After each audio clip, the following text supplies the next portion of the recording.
You've all heard of Billy Meier, the Swiss guy of one hand who's been having these communications with alleged aliens for decades.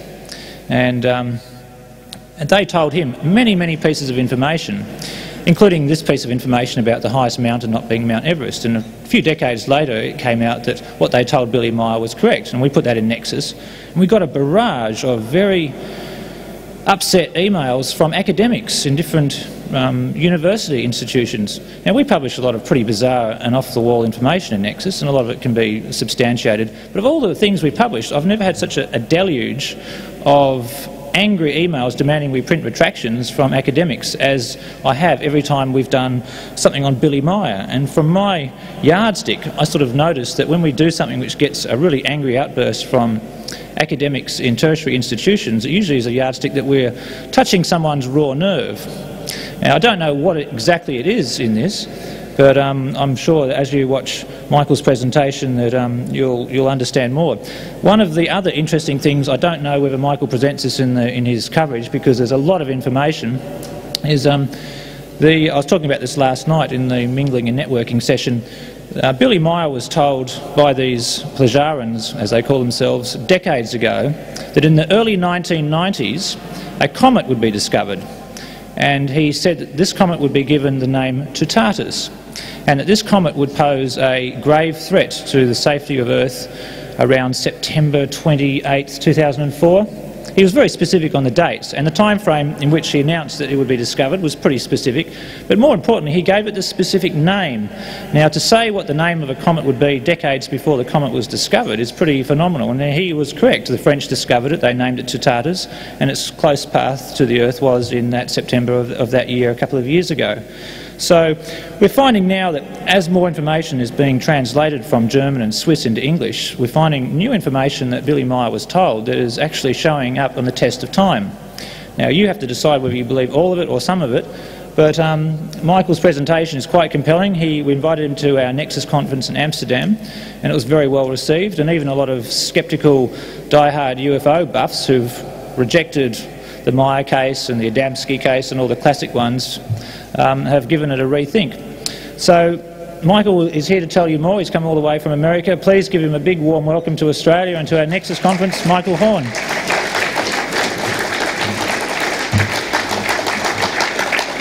Hi. Thank you very much. Based on what Duncan said, you might understand that I appreciate the applause at the beginning of a presentation, because who knows what will happen by the time we get to the end. Okay. Well, here we are, the Meier contacts. We're looking at what is either the biggest hoax or the most important story in all of human history. That's what I like to call it. And of course, the one story that the media and the government, at least our government over where I live, don't want you to know anything about.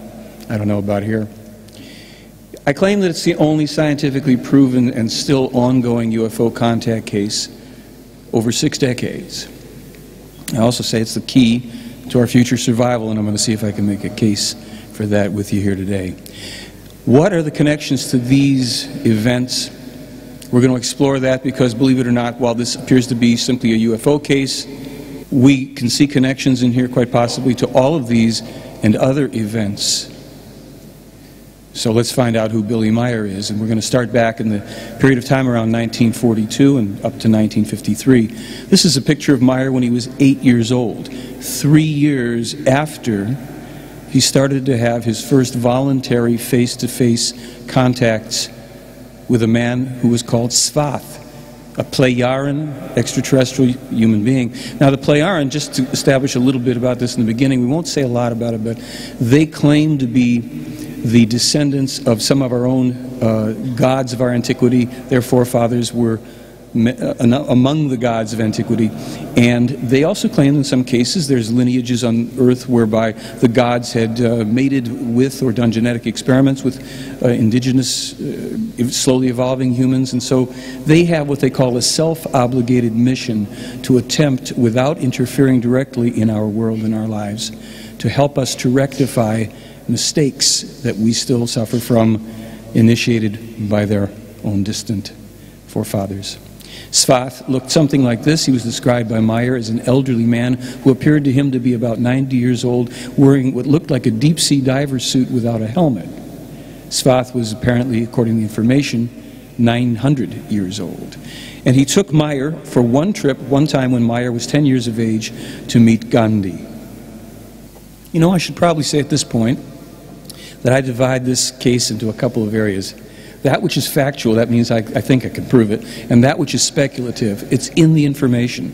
And I either can't prove it because it's happened long ago, in very distant history, or in a statement like this, Meier being taken to meet Gandhi, well, you know, how can I prove it? Or events that have yet to occur. So keep that in mind and just weigh these things in your own consciousness as they unfold here.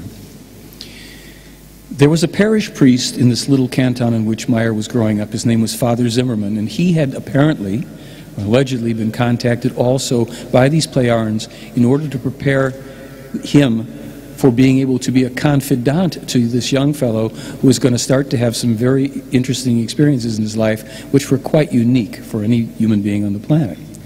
And Zimmerman, here he is, was said to be a very serious and genuine person, but also an extremely warm and humorous fellow, capable of a good laugh.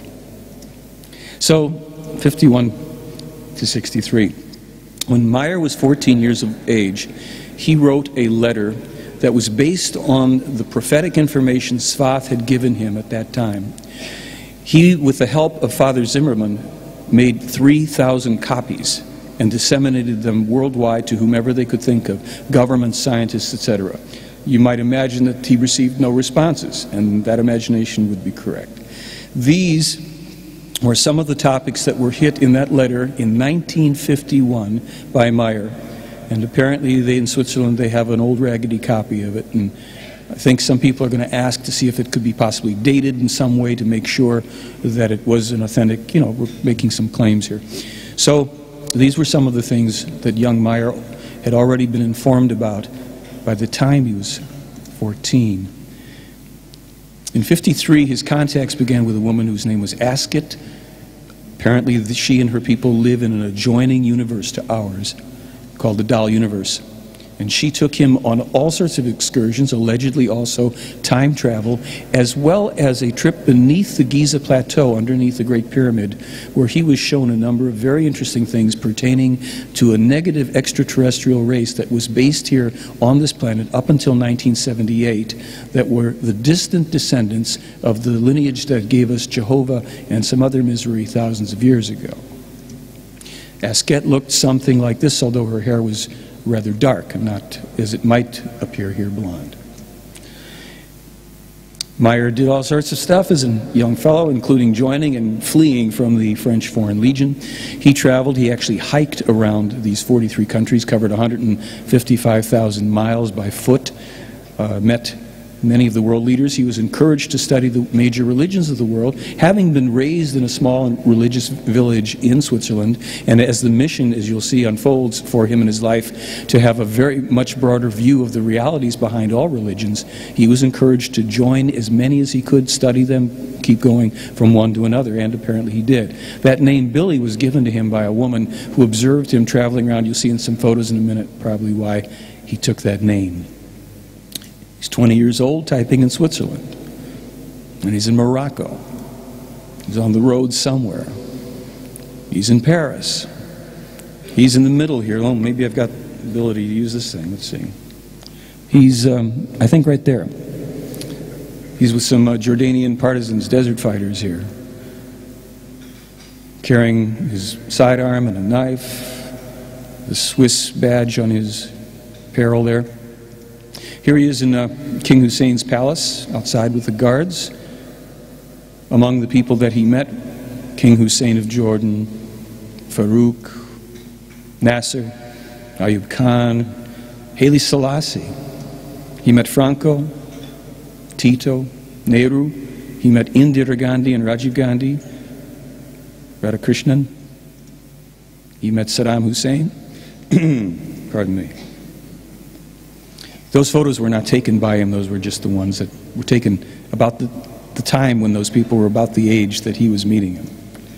In 1963, he allegedly co-discovers a document in an abandoned tomb near Jerusalem, documents written in Aramaic. We'll talk more about that later. In 64, he does his first photographs of UFOs. Most people don't know that that's when his first photographs were taken, back in India. And in 1965, as he had been told 10 years before, his left arm is virtually ripped off his body in a truck bus accident. Here he is. This is a prince from Poland. This man is Isa Rashid, who is the co-discoverer of what has become to be known as the Talmud of Emmanuel, spelled with a J. Pakistan, as I said, the name Billy was given to him by someone who observed him since he liked to dress in kind of American Western garb, cowboy hat, and with his gun at his side and all that. He became Billy. Here he's not exactly looking like Billy the Kid, traveling with a monkey that was called Emperor. This is among the first photographs taken in India, with 8 of Asquet's ships appearing as light formations in the sky. You can see there's someone standing down here.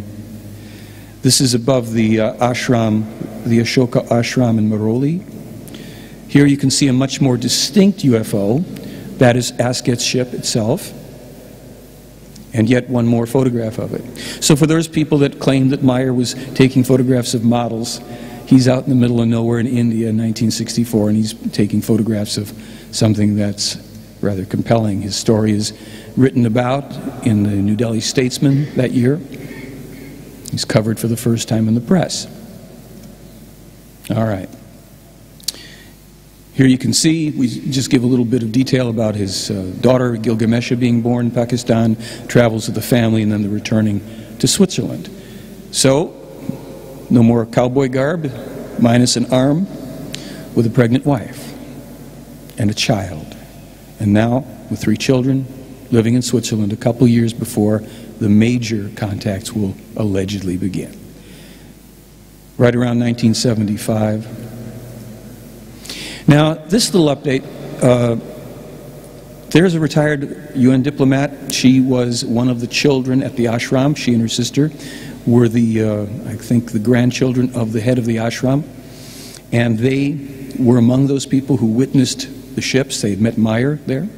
And they saw Meier with the extraterrestrial woman. What isn't widely known, this woman came forward about 5-6 years ago and made a presentation. Press conference was all recorded. She had retired from her life as a UN diplomat. She was married and never had come forward before publicly. She was actually contacted by the same woman before she had met Meier.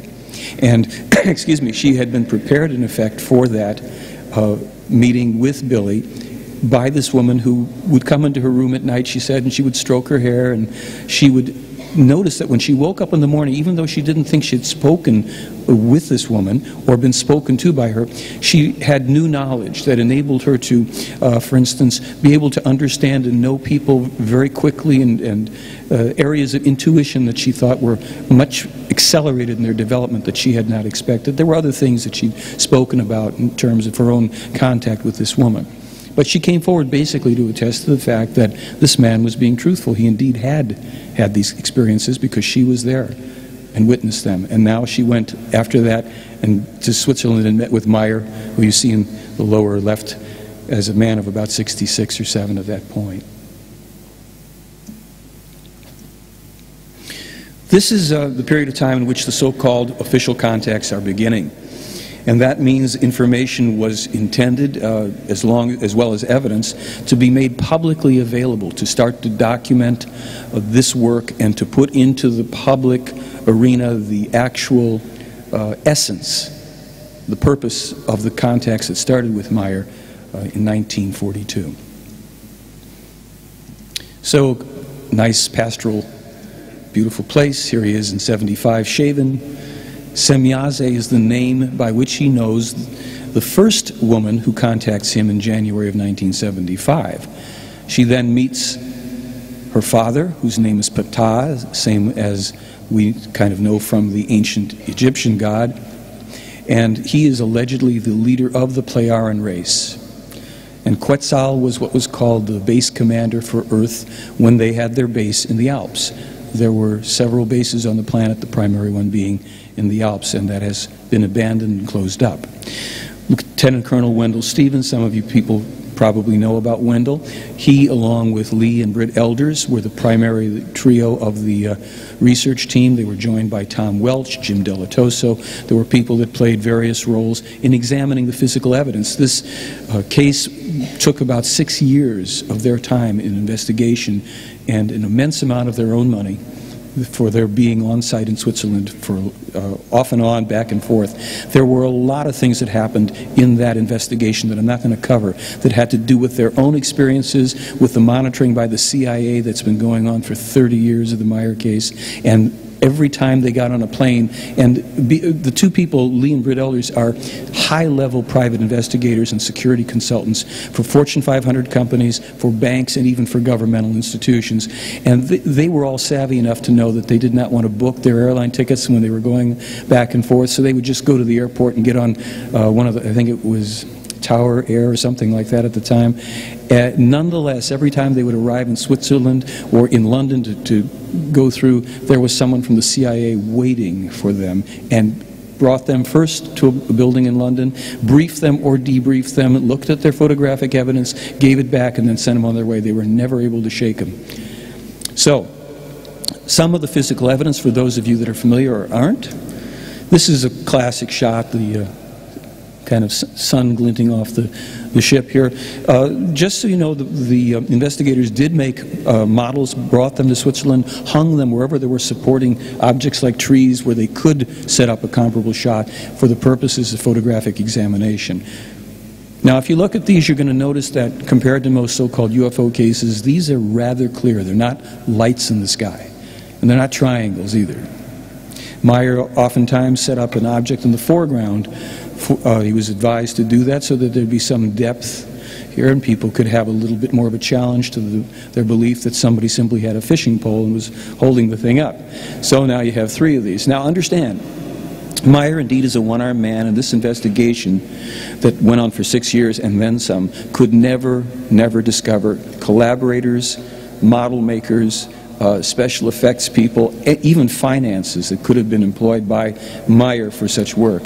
And if you've been to this part of Switzerland, you know it's a wide open spaces and rugged hills and mountains, and the people there, his neighbors, observed this man fairly carefully. They were interviewed by the investigators, and they all said, "What models? What balloons? What are you talking about? He's a one-armed guy on a moped with a tripod in his back and his lunch in his knapsack." So here's a little bit about it.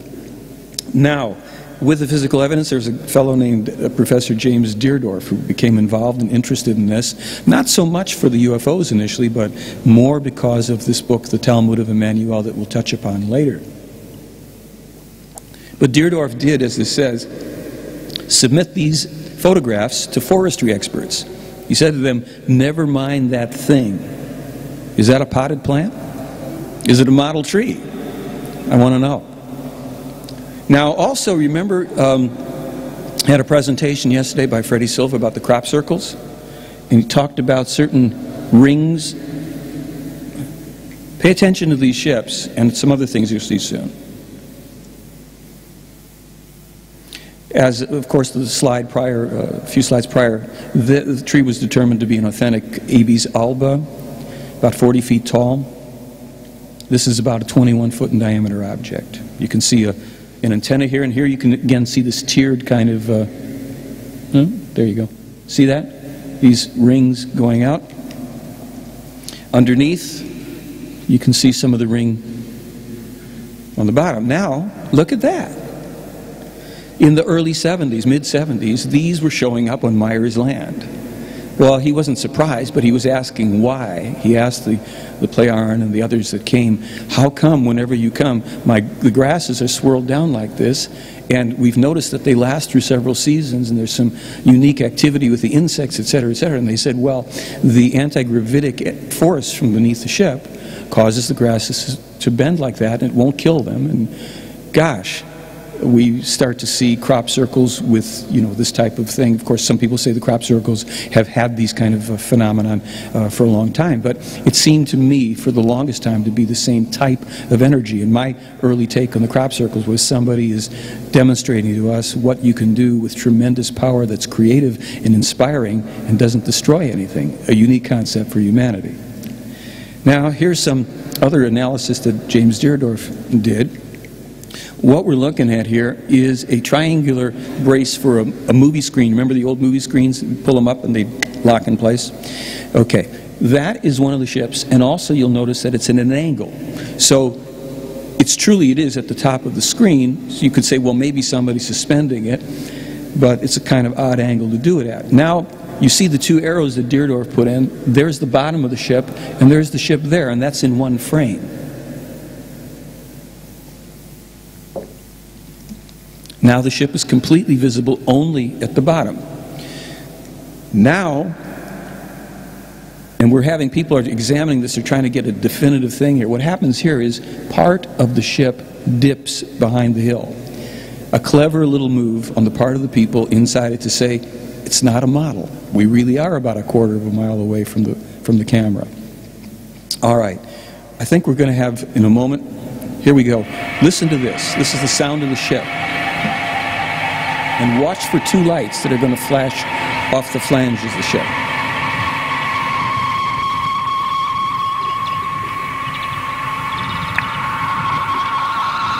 See them there?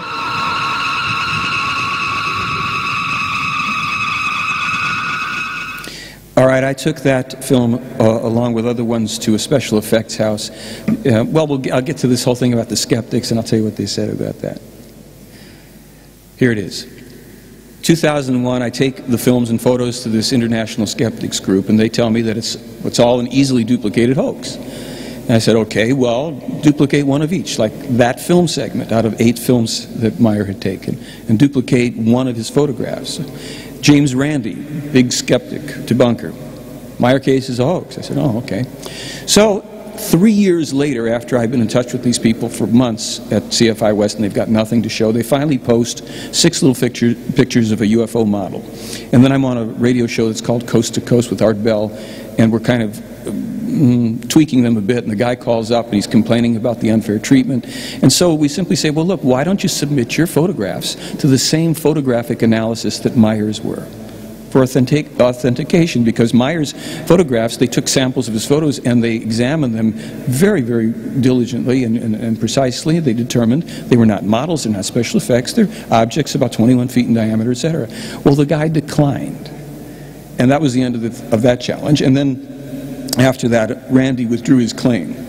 What had happened was they had claimed that on that film clip that you just saw, that Meier had made a model and scratched the negative with a pin to get that effect. That was laughed at.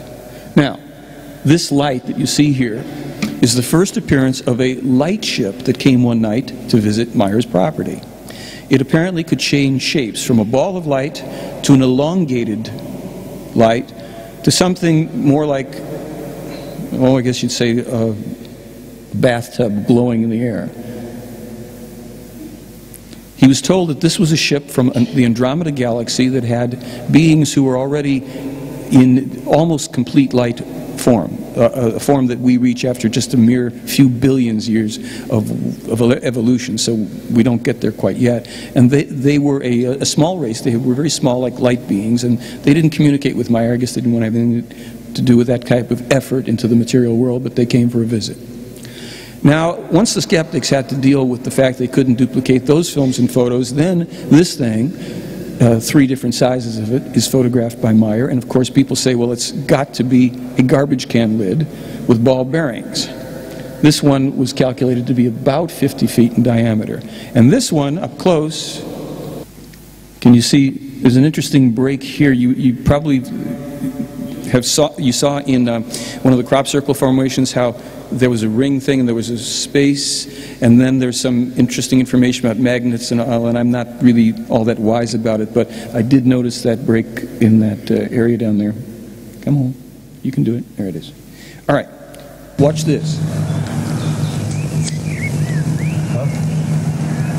Ja, ist gut.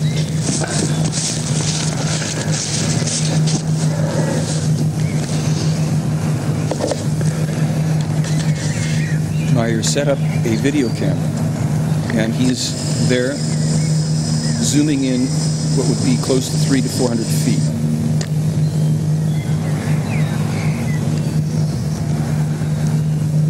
It's not going to move. And he asks the guy in German at some point, would you move it around the tree? And the guy goes,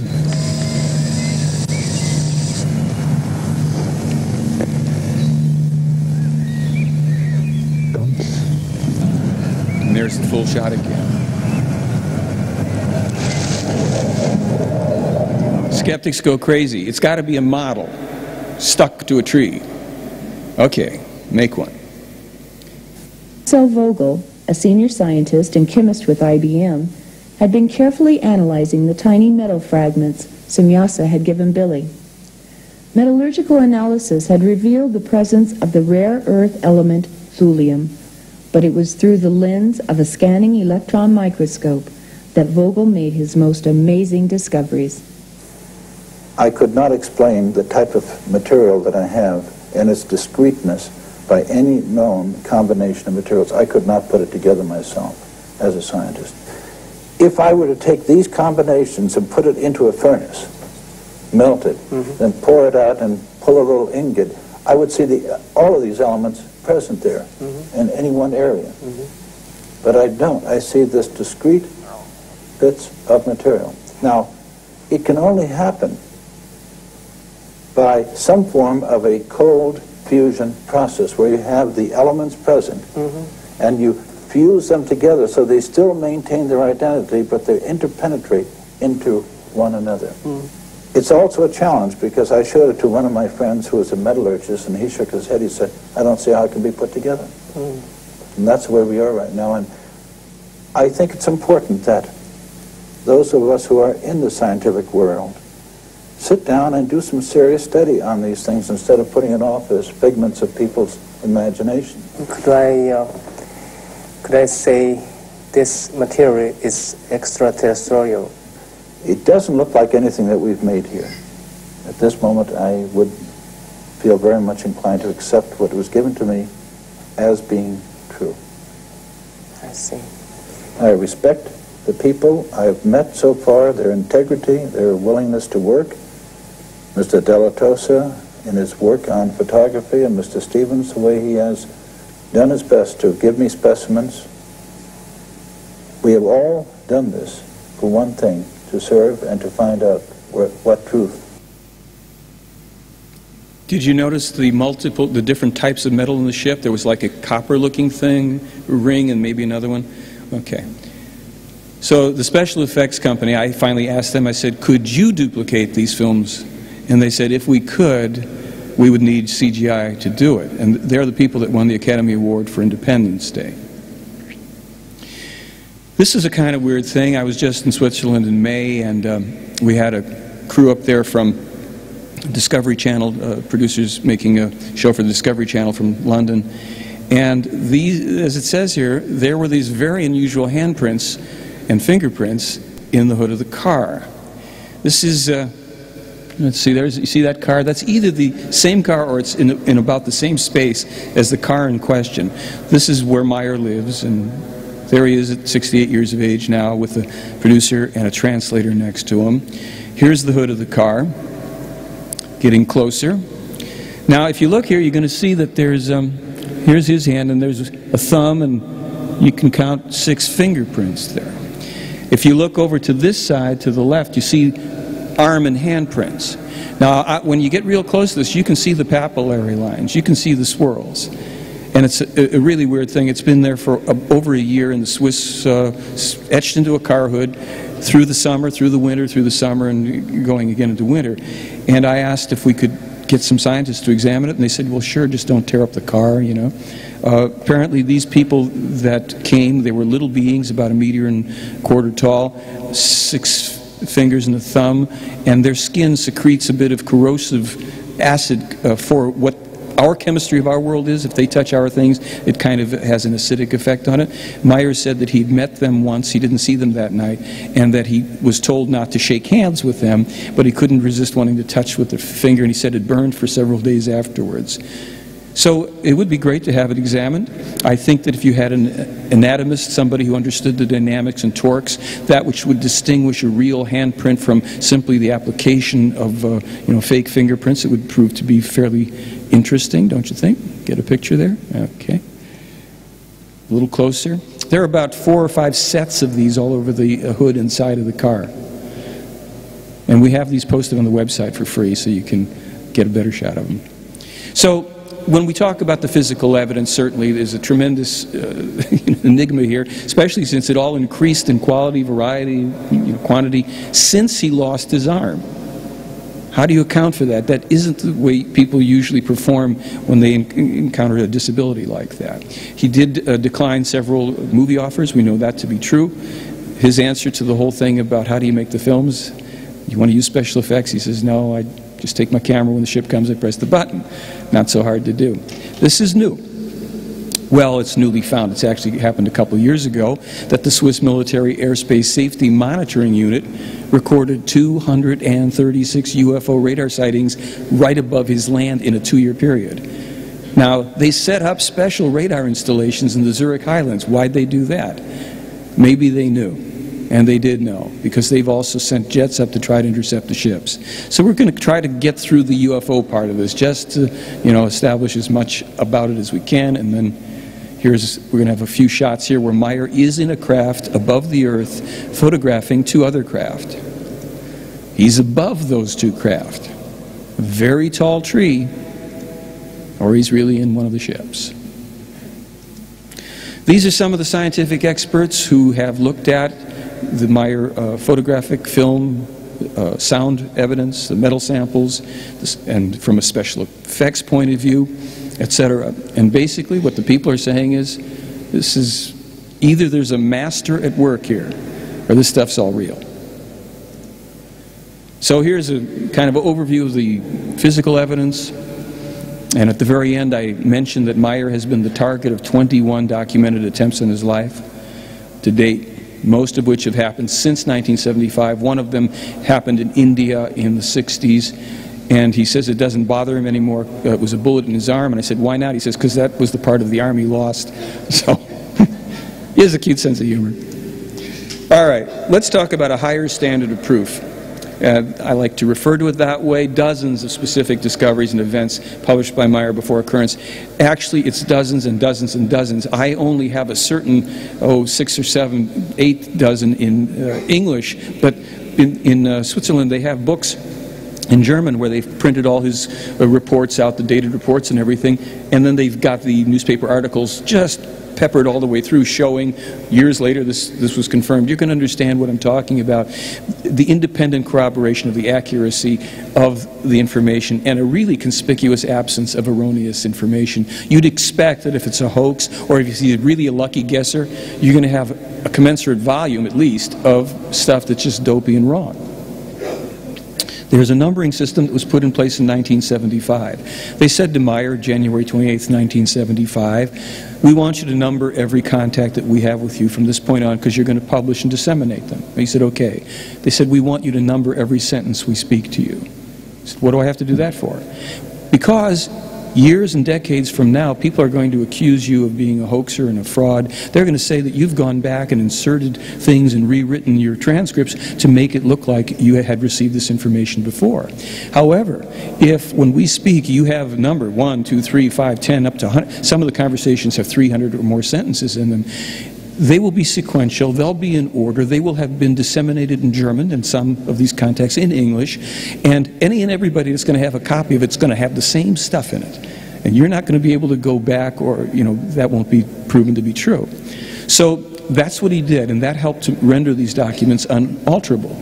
And we'll see what it's led to. Now, we'll have some information here that may contradict other information. I don't know if we can say for sure who's right, who's wrong, but this is front cover of one of the books in the series of 4 that was put out by Wendell Stevens when he was getting the early translations, English translations, in publication as quickly as he could. Here's his copyright page where he lists back to 1979. He'd started to obtain the contact reports, I believe, in 78. Here is how the early transcripts, this isn't from the page of the book, this is the early transcripts that were floating around the world starting in the 70s and 80s that were in English and that were kind of a little difficult because they were translated by somebody whose English wasn't great. So the verbs oftentimes ended up at the ends of sentences and were, Germanic in structure. But you notice I said the numbering system, you can see it there, 1, 2, 3, 4, 5, 6, whatever. And Meier just uses a little cross or X mark for his because he doesn't have to number his statements. During this period of time, during these two contacts, Meier got very distinctly specific information about Venus that was not corroborated until a year later when the probe arrived. Temperatures, wind speeds, etc., everything you can see there. This is a terrain map, a 3D computer representation. This terrain map was being, one of them anyhow, was being done about 5 years later at the USGS, the United States Geological Survey, and Wendell Stevens came in there and he was looking at it and he said he was amazed that the information that Meier had given corresponded to how they had constructed the map. Now, this is where Meier is, I'm going to say once again, relaying information, especially about some of the effects of the A-bombs. Remember, we spoke about a letter, and we showed you 14 years of age, that he'd written about the ozone damage and other things. In there was also the, I didn't put everything in, but the effect of the bombs that had been dropped at Hiroshima and Nagasaki, in addition to them being genocidal and dreadful, the environmental and planetary effects were gone into a little bit. Here, they were officially repeating information for him to publish. And this is, I was reading this in 1986 when I first got the transcripts. Then in 1988, I opened a newspaper, this one over here, and I saw this new discovery about A-bomb testing tied to ozone depletion. And I wondered why it did not seem like a new discovery. And I reached under the bed for those transcripts that I'd stuck under there 2 years before, and I compared, and the percentage, they have a 5% here in this article. Meier was told 6.38. Pretty darn close. Meier had been given information about the ozone the ultraviolet penetrating through the ozone holes caused by these atomic explosions, and how it would kill off microorganisms and lead to genetic mutations and damage to the food chain. And here was, a couple of years later, another article that popped out at me in the newspaper. Now I started to get interested in the Meier case from a whole new angle. This is kind of important for these times, as I think if you, anybody having trouble reading that? Good, because I don't want to read to you like you're in school or anything. It's just this is about the problems that we are creating by extracting petroleum and natural gas from the planet, and how we're setting ourselves up for these megaquakes and increased activity from volcanoes, and how that was going to lead to, is according to them, going to lead to collapses of whole land masses too. So here was an article that I found in 1990. Where this professor from Stanford, Paul Siegel, says, hey, there's a connection between taking the oil out of the ground and earthquakes. What do you know about that? Now, in all fairness, somebody said to me they found on the internet, I didn't at the time, they said they found some mention that scientists did have those concerns perhaps in the 50s. I said, well, that's great, they should have not allowed this to proceed that way, but more importantly, Meier didn't have access to it. He didn't have the internet. And when people say, well, Meier coulda, woulda, shoulda found this information here or there, they forget that this guy's growing up in a little Swiss village, and then he's traipsing around the Mideast, Asia, Africa. He's not in libraries, and there is no internet. So here is our real myth about oil. Some people say, well, we're not really out of it yet, and there's more we can extract. Folks, we've already lit the fuse in ourselves with this stuff. Cause and effect. So it leads to this type of thing, and it leads to that type of thing, and it's probably preaching to the choir to talk about it. Now here, I know we had some contrary information just before, and I just presented this information as I have it. Meier claimed, he published in 1978 his conversation while he's being shown Jupiter and its rings up close and personal. He had been told prior to that about a moon of fire and a moon of ice, and I learned that directly from Lee and Britt Elders, that he had told him about that even before this was published. So they did say that Io was the most volcanically active body in the solar system, and that Europa was encrusted in ice.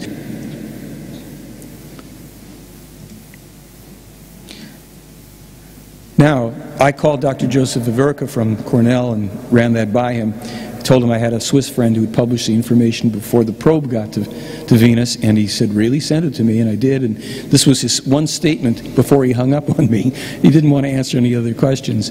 Meier, in addition to saying that Io was the most volcanically active body, gave the composition of the ejecta as being sulfur ions and dust particles propelled out at speeds of 2,500 kilometers per hour up to about 180 kilometers, and that a lot of it was taken up, he said, into the rings of Jupiter.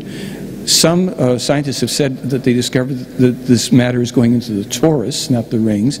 But Meier said that he noticed that Io was very smooth, uncharacteristically for a body that is allegedly volcanically active, and he was told that a lot of the material that did not get taken out of the atmosphere was simply falling back down, and that there was so much of this going on that this was creating the smooth surface. Again, make up your own mind. But he published it 5 months before the probe got there. And NASA did consider that aspect to be their most important discovery of that mission.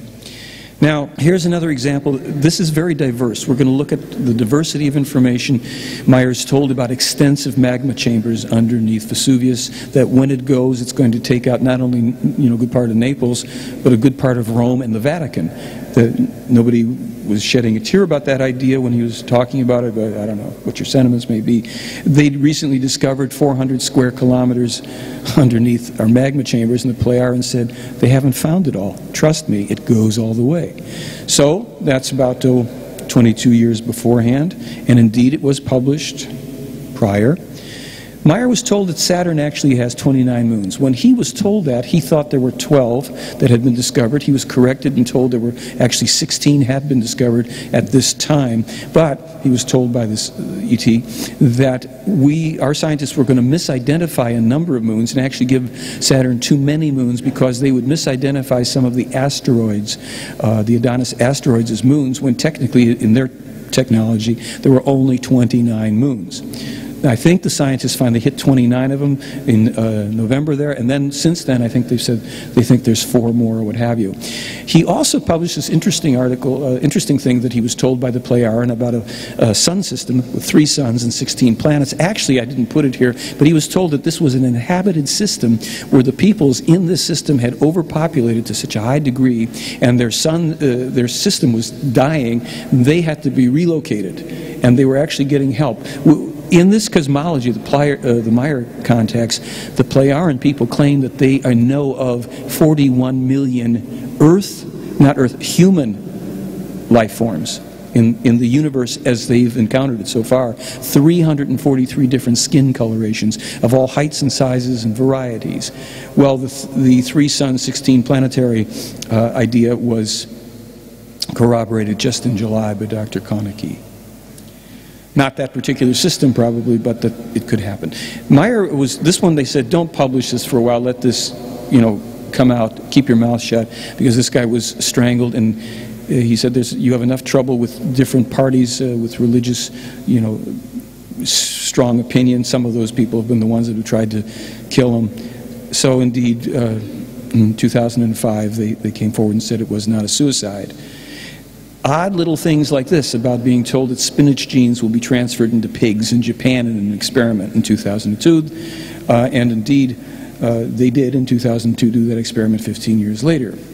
Now I know a lot of that might seem very weird when you read this stuff, but it's the ones where we've got these dates are in the documents that are dated, they were witnessed, and it gets weirder. This is about the trans-Pluto and Uni, or what we are calling Sedna and Xena, or whatever, 2 planets beyond Pluto. They're out there. And of course he was writing about it sometime before. So we get into prophecies and predictions, a little bit different. And prophecies are the negative events that are still alterable. And this is the thing to keep your eye on, this idea of alterability. Because folks, this is the oars in our boat. Predictions are things that are set in stone. They're things that have to occur based on cosmic law. For instance, the orbit of a given body, a planetary body or a comet or what have you. Or prophecies that have gone past the point of no return, because in the cases where human beings coulda, woulda, shoulda done something about it, we didn't in time. With that in mind,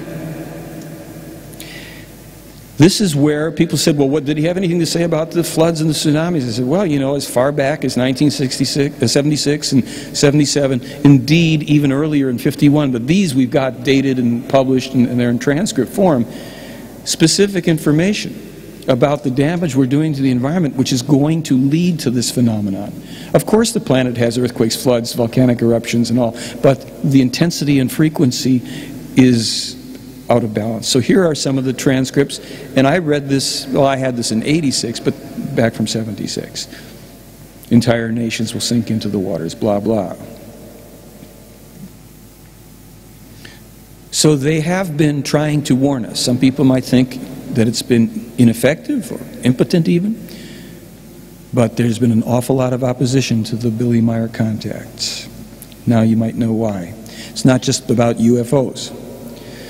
He was told that this tsunami's actual death toll is over 359,700 people, and that the La Palma volcano is a prediction. It is going to erupt. They said we cannot, meaning we will not tell you when, but the United States government is delinquent, and it's a criminal offense that they are not preparing and warning their citizenry and helping to prepare pathways for escape for when that occurs. Now this was before we just got our first of the two hurricanes that have struck the States, and you can see what's happening, how the preparation has been.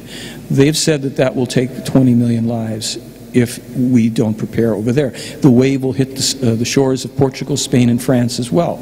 Scientists know about this. You can do a search for La Palma on the internet, and you've got a BBC article from 2000 that is going to tell you this is a real high probability. This would be the effect. And they said, it's not a high probability, it's a certainty. Now, it could happen many years, even decades from now. But why aren't they preparing? Now, in the Jupiter document, where we talk about Io and Europa and all that, Wendell Stevens wanted to bring that back with him to the States, and he was sitting with Meier in Switzerland when the probe arrived, and Meier had already shown him this information. It was published. So he asks Meier for this, and Meier turns to this woman, Ava, who's his girlfriend there, and he says, run a copy off, I guess a mimeograph machine or something. The phone rings, and Billy goes out of the room. Ava goes, and she runs off the document, gives it to Wendell, says, here. Billy comes out, Wendell says, thanks, bye. He goes home, he brings out the document, and he realizes, because he knows the drill with Meier, that if a thing is a prediction with a certainty, you're not supposed to mention it or publish certain things, because people will want to interfere with that pendulum. And predictions, you don't try to interfere with the prediction. You try to change the causes prior to its as best you can. Well, this had a number of specific predictions, so he showed this information to these two gentlemen. They witnessed it, and they put it away until after all of these events happened. Now, the Jonestown Massacre had occurred by the time that Wendell had this document, but the other items here had not occurred. And they watched them happen and, you know, checked them off, and when all of them were done, then Wendell published it. 1987, the Enoch prophecies, or Henoch prophecies, which was listed as part of the coming attractions, or coming destructions here, I guess. So in there, indeed, the destruction of the World Trade Center by terrorists is mentioned, and the fact that the U.S. would go on the march into other countries around the world, and also that Islamic terrorist attacks would take place and spread across Europe. We'll get into some of the specifics of this. Indeed, also the in this contact, 251, these are the things, some of the things that are specified there and that were corroborated. The last one on this list here, the danger of a nuclear plant accident. For those of you that have the book, And Yet They Fly, and Still They Fly, you can read this the way Meier worded it. He said, there is the danger of an accident at the nuclear power plant near Lyon, France. This is preventable if people will pay attention and catch it in time. Well, there were 436 nuclear power plants on the planet when Meier wrote that. And he picked that one on August 12th of 2003. I'm scrolling around the internet, and up pops this article about the nuclear power plant at Lyon, France. They shut it down. They vented the water. It was good.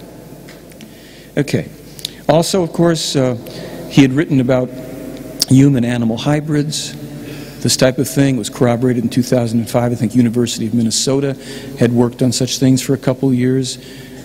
Here, when he foretells the future of animal food production, meaning growing meat in laboratories, culturing meat, he said, this is the answer. The Plejaren had told him, they said, you know, the vegetarians, as well-meaning as they are on your planet, they actually inhibit your progress because they are such virulent opponents of genetic experimenting and manipulation, modification, engineering from the get-go categorically, that they don't understand that that will liberate your world from the need to kill animals for food.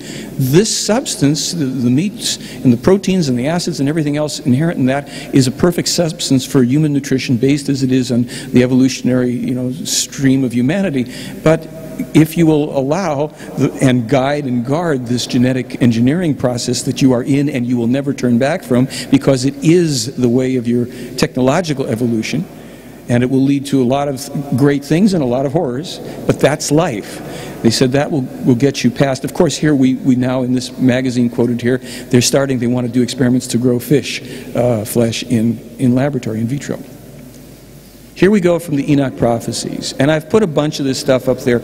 You can read these in the book. I've got some of this for free online, so you just get it and do with it what you will. But this is how they explained to Meier about how my beloved country is antagonizing people, around the world, and what will come of it. And as they said, the destruction of the World Trade Center by terrorists will only be the beginning. For those in the back, if you're not seeing it clearly, they're talking about not only that, but Earth and nature are going to rebel against the treatment of humanity. And here is the compelling one, and I have more information this one maybe touch on, about the enormous firestorms and gigantic hurricanes that they say are going to sweep over the USA. And that this type of devastation is unprecedented, even though there have been civilizations on the planet before that have warred and have had nuclear exchanges and all sorts of things that we, for the most part, is unofficial and nonsensical to our scientists. They say that what comes to my country because of its policies is going to be unprecedented unless we might change our ways. And of course, they include the rest of the Western industrialized capitalist countries who are living with this domination mentality and aligning themselves with these kind of policies, and realizing here that eventually the tide turns. And I think that it had been mentioned before by somebody here. The Meier case at its core is not about UFOs and ETs. And I think you'll see more and more of what it's really about as we look at this. And they say that stubborn folks that we are, we're going to keep on going despite the enormous hits that we're going to take until, well, you know, until these prophecies get fulfilled, unless enough people are waking up. And we've got some wake-up measures here. This is 87. Was that too quick? Pardon me. But not even all the terrible happenings will hinder the USA. You know, can you get it? You can see it there? Okay. Just give me a yay when you okay. Yet the misery on earth will continue as two terrible civil wars will break out in America, whereby one will follow the other. Afterwards, the United States of America will break apart and deadly hostility will prevail among her, which then leads to the division into 5 different territories, and it cannot be prevented that sectarian fanatics will play a dictatorial role. I should add that as far back as the 50s, Meier was being told about the coming danger to the world from various fundamentalist sects, and that the religious fundamentalists of all stripes would lead the world possibly into a third world war. Now, I put this part up, which is in there, because you might see the relevancy. Can you read it from back there? Okay.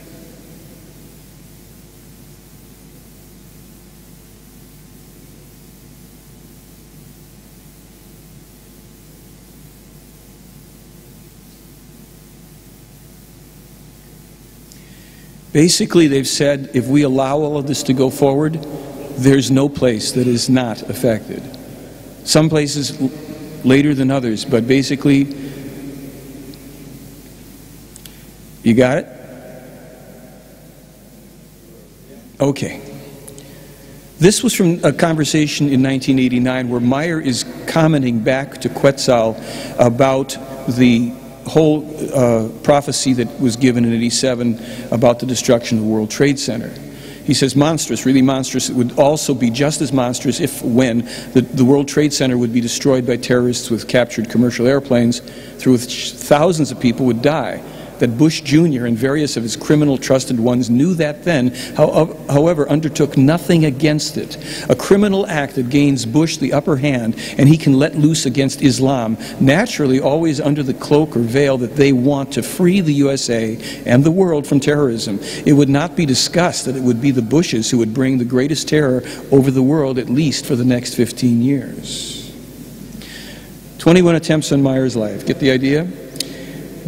Bush Jr. and Blair would plot with one another against Iraq, whereby Bush will avenge his father's defeat in the Gulf War through a new war against Saddam Hussein, as already would be resolved by both Bushes and their closest hangers-on, to which also the highest positions of the CIA belong, if the plotted war in 1991 would not bring the desired results, Meier was told in '89.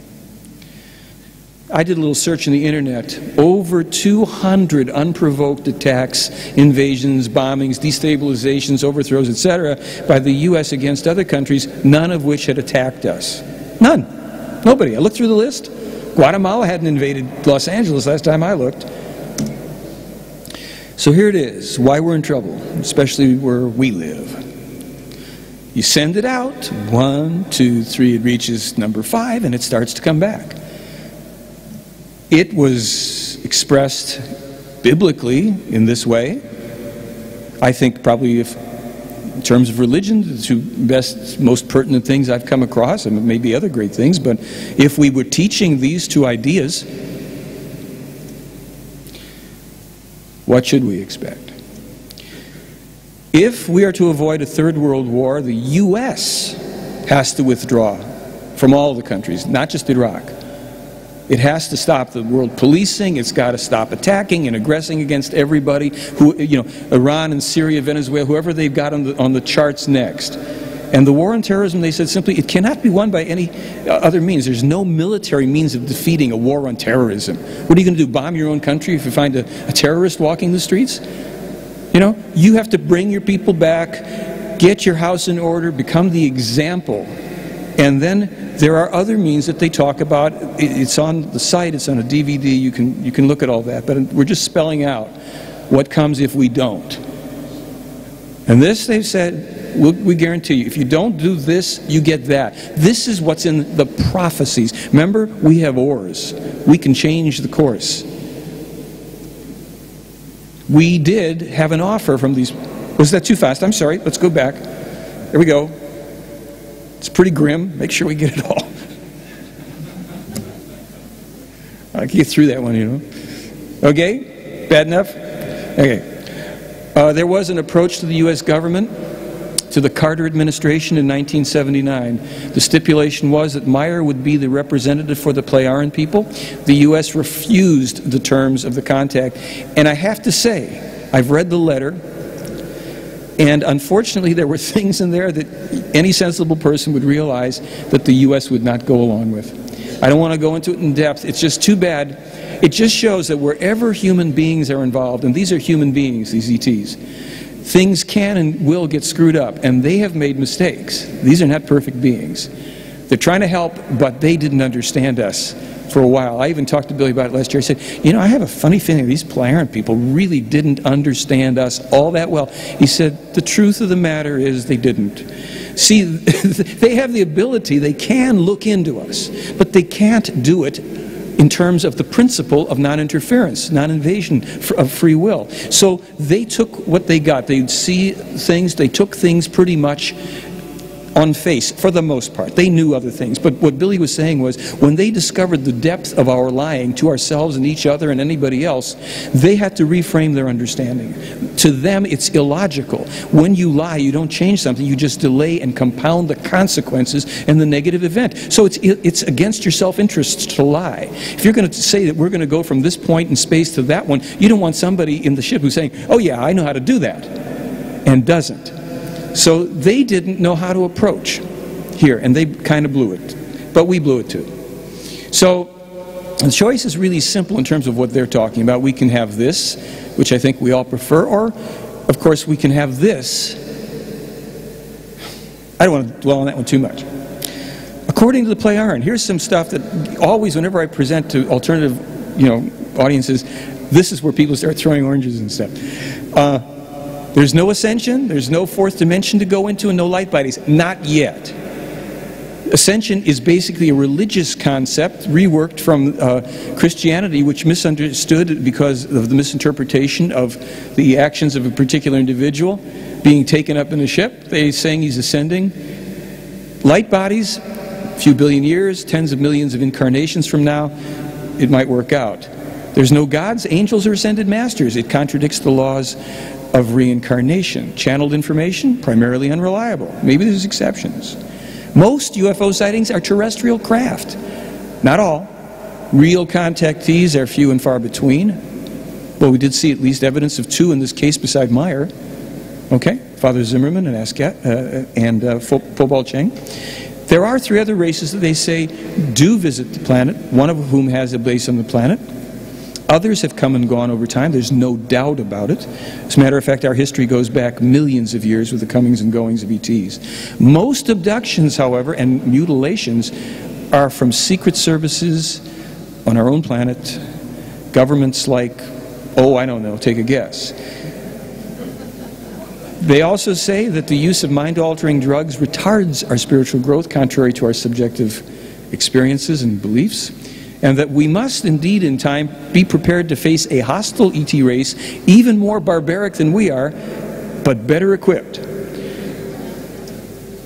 Now here's something darn well cheerful. What they're saying is that in this millennium, we are going to eventually see the emergence of the true mothers of the millennium, the women who stand in their femininity and strength, who aren't trying to become, as we have many women in America, wanting to have heart attacks and wear pantsuits all the time in pursuit of that. I don't mean there's anything wrong with pantsuits. You know the idea I'm trying to paint here, right?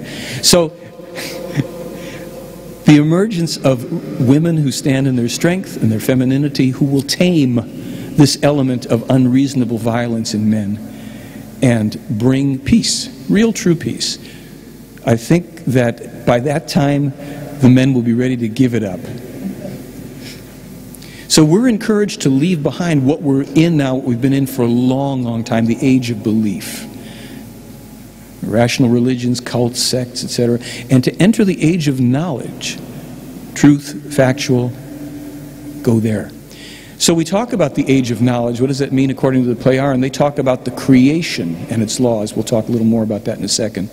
The High Council, the human spirit, all of these things that are written here. I put all this on the DVD because I know I don't have time to do this whole section now. I wanted to cover some other things. But one thing we should mention about the creation, they say this universe that we live in is an egg-shaped entity, if you will, construct, with 7 belts.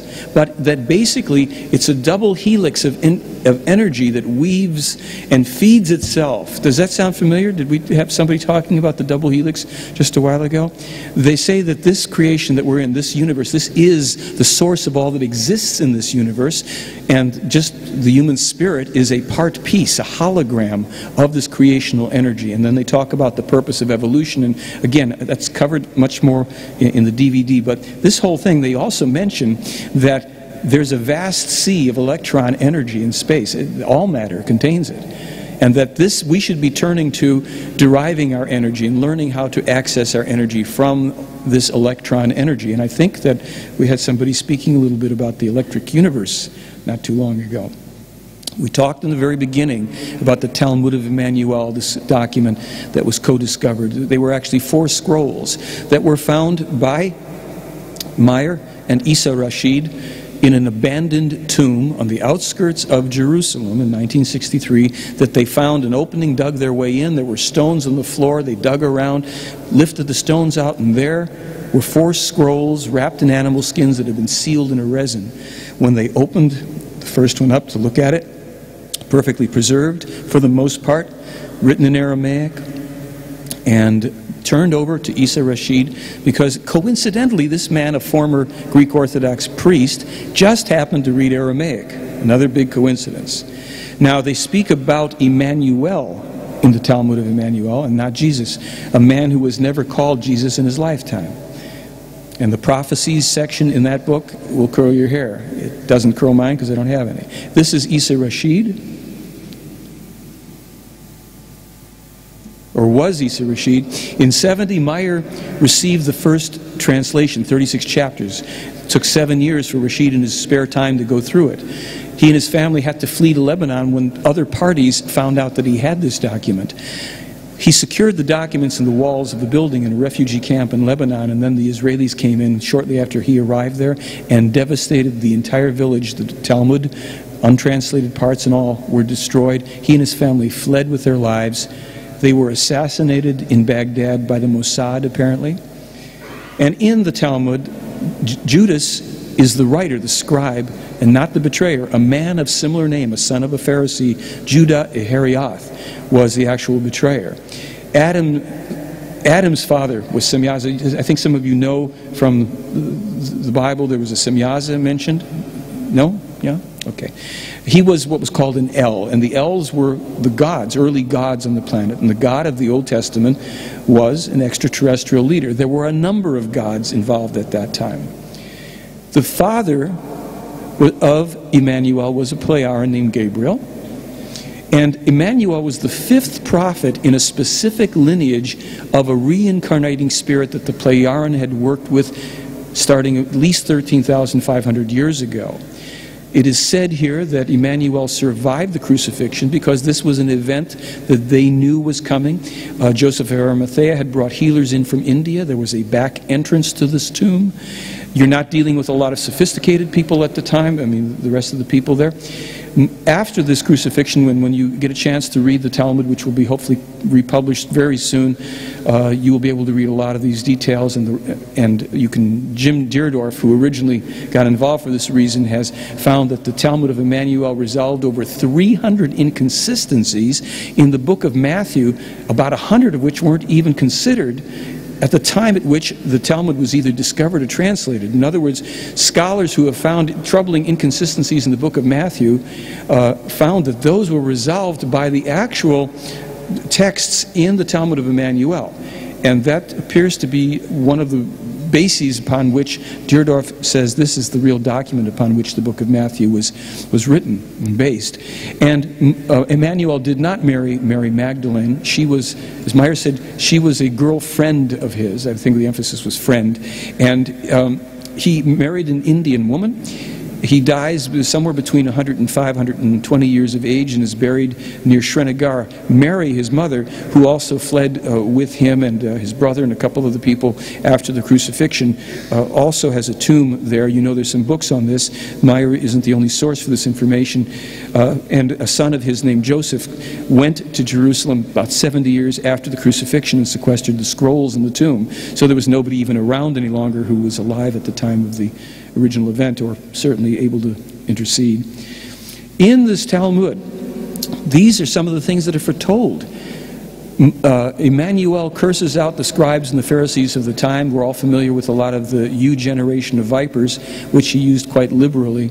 And he told those people at the time that because they had corrupted the true spiritual teachings of the creation and had turned their people into followers of an illogical cult, and they had also stolen lands and persecuted and destroyed in their own right, that in 500 years a man would come who would be called Muhammad, and his followers would also form eventually an illogical cult, whereby his own teachings, Muhammad's teachings, would be corrupted, but that these followers would give the descendants of the Israelites, Hebrews of the time, no peace. Of course, we'll get to the contingency there, but he also wrote in there about atomic, biological, and missiles. When he said in the coming times, in distant millennium, people will fight with each other by hurling metallic projectiles filled with the very cornerstones of life and foul air. They will travel on the land, water, and air in vehicles for war made of metal. The skies will darken because of the greed of men for the very oil of the earth. Now, this was published before the Kuwaiti oil fires, by the way. And he speaks about a coming destruction of Jerusalem that sounds like a nuclear destruction.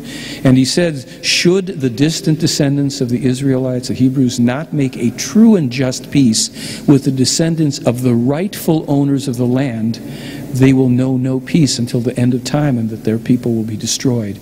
And speaks then of the danger of a third world war. And that, again, at one time, the truth of the eternal teachings will be known during this coming time, 2 millennium hence from him. These are the carvings in the base of the tomb in Srinagar of the feet of the man who is buried in that tomb, or they believe he's buried there, and they have nail marks in the center, and the legend reads something like, "Herein lies a man who was crucified in his own land, but who came to teach us." So what's the purpose of the Meier contacts? And this is what it is, as far as I can tell: to help us assure our future survival and to awaken us to spiritual reality and eternal truths of the creation, to lay the foundation for the next 700 years of human development and spiritual growth. How we get there? Do we go kicking and screaming, or do we dance more gracefully through this whole thing? That's up to us.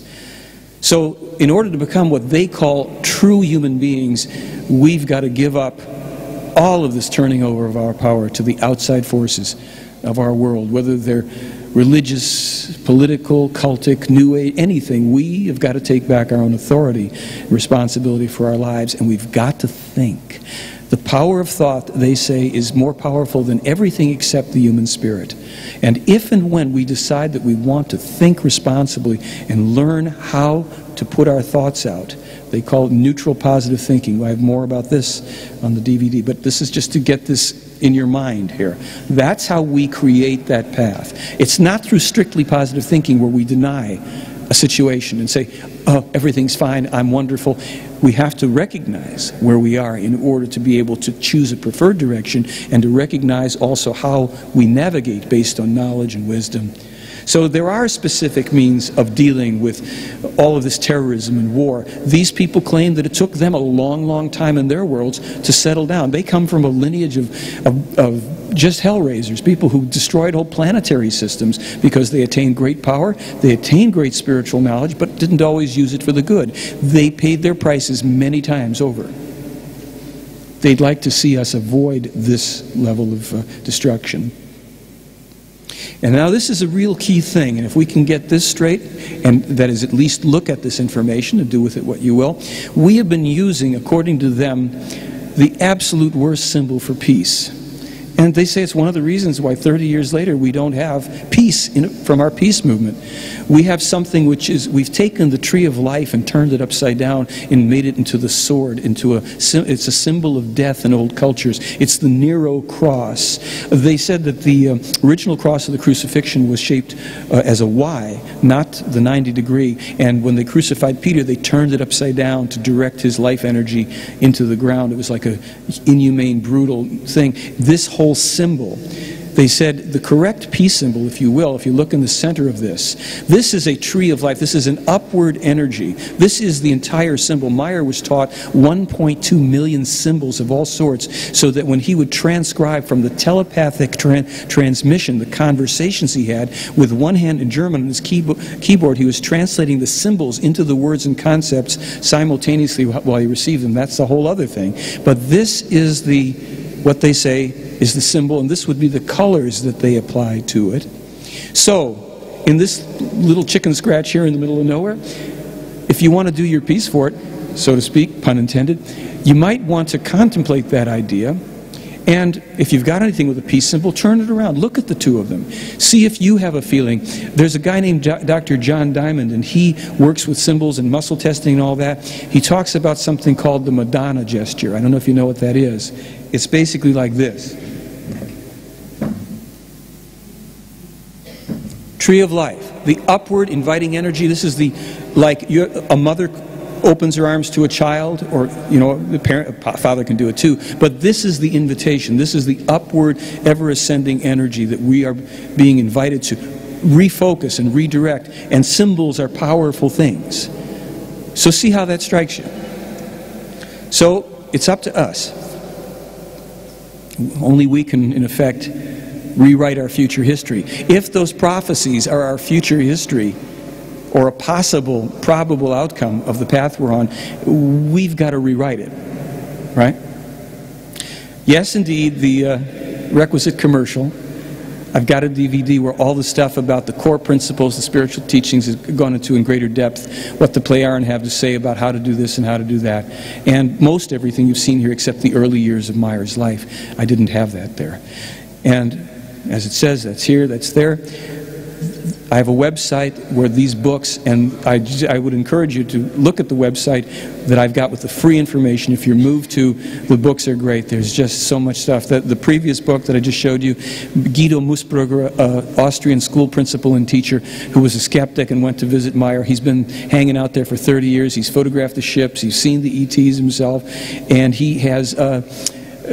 he's a brilliant mind. He writes about time travel and stuff. Meier has given him a lot of information on lots of things, how the Pleiaren live, their society, their laws, their agriculture, just lots of stuff. So it's a cool book. And this is the latest book that simply has got lots of the witness reports. When you find out what these people are saying and have seen, other photographs, digitized, the stuff you've seen here, other stuff. So that's my big deal. Here it is with my website. And I thank you for your attention.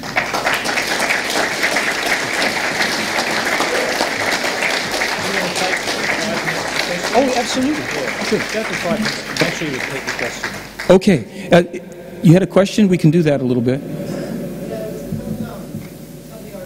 Right. The question had to do with Marcel Vogel, the IBM scientist who examined the metal samples that Meier was given. And Meier still has some. People think he doesn't have any more. He still has them. He just doesn't think it's really worth it right now to start doing it all over. But the story is that after they had done the examination and Marcel Vogel put the samples in the safe there at IBM, the next day when he went there and opened the safe, they were gone. And so the story goes that the Pleiaren took them back. Some people think that Marcel Vogel actually took them and turned them over to IBM, who later on came out with superconductors. And there's theories about it. Don't know what the truth may be. Anybody else have any other questions on this thing? Oh, yeah. The question was the photo of the craft that had all the globes around it. I think that's around 1980 because that's when that film was from too.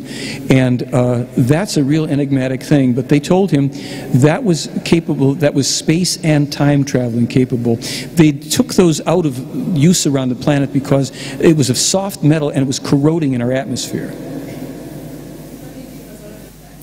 Yeah, shall I tell you why? The question or the statement had to do with Shirley MacLaine's book, Out on the Limb, and the film and a drawing of that craft. Shirley MacLaine spent a number of weeks with Billy, and this has been a source of a bit of discomfort for Meier. She took copious notes about of her conversations with Billy, and came back and suddenly wrote these books about her experiences. And there was a lot of forehead slapping going on in Switzerland about that. They felt that Shirley had taken an unethical step. I'm simply reporting that. I don't have any personal knowledge of it, but it wouldn't be surprising that she saw that, took some drawings of it, and it appeared there. Let's see if there's anybody that hasn't been and that wants to. Yeah.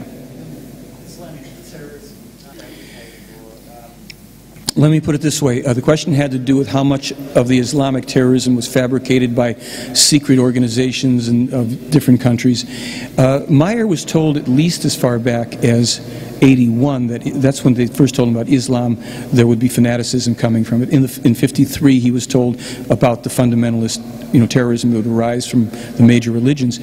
But they in the case say that in order for this world to have peace, the secret intelligence and secret service agencies and all this have to be disbanded. Now, this is an optimistic thing to say, but they're saying that this whole thing of our secret societies, and not that they subscribe to all of what we think are the powerful secret societies, but those that exist, and the secret government operations have to be done away with. The fact that we continue this aggression against each other.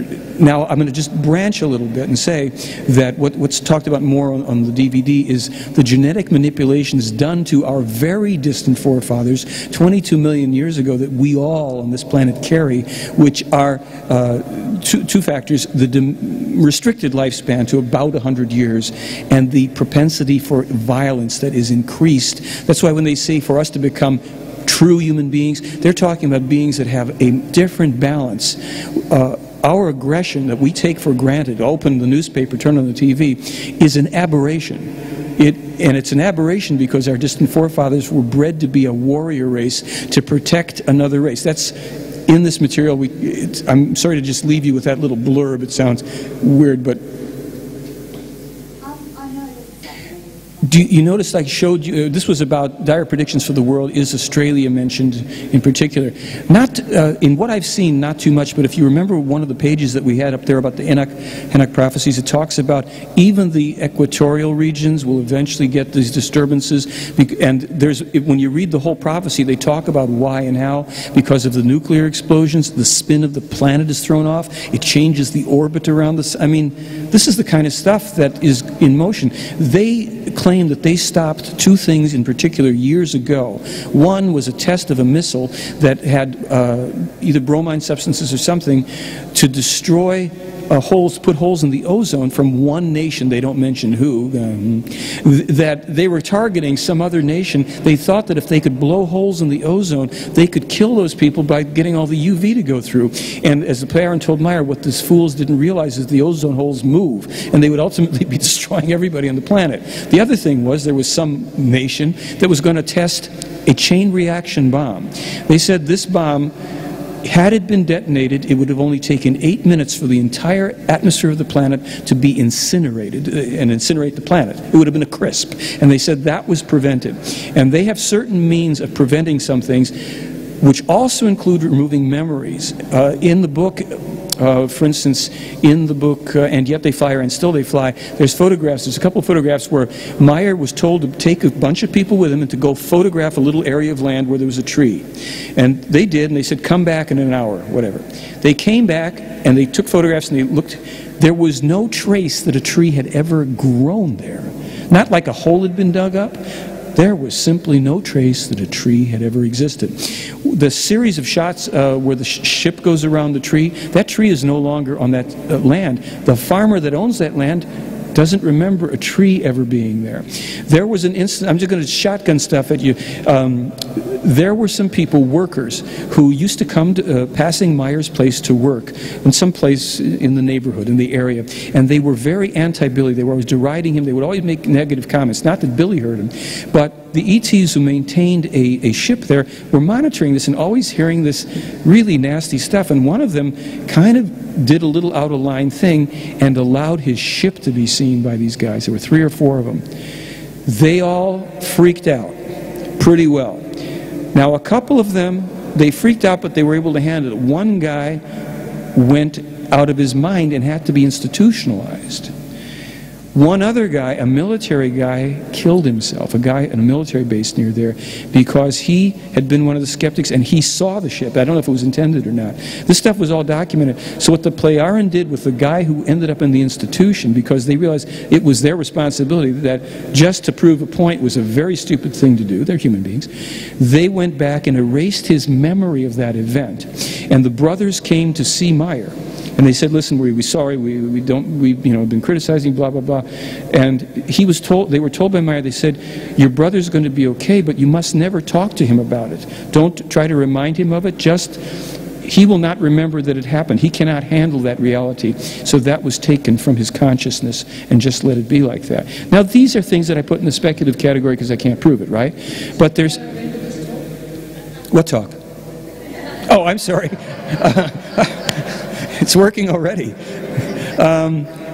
There's a lot of really unusual things in here, stuff that goes into the gosh knows who could ever prove it realm. I'm more concerned with, look, when we saw those Enoch prophecies, when I got those, I picked those up in Switzerland in 2002, had them translated.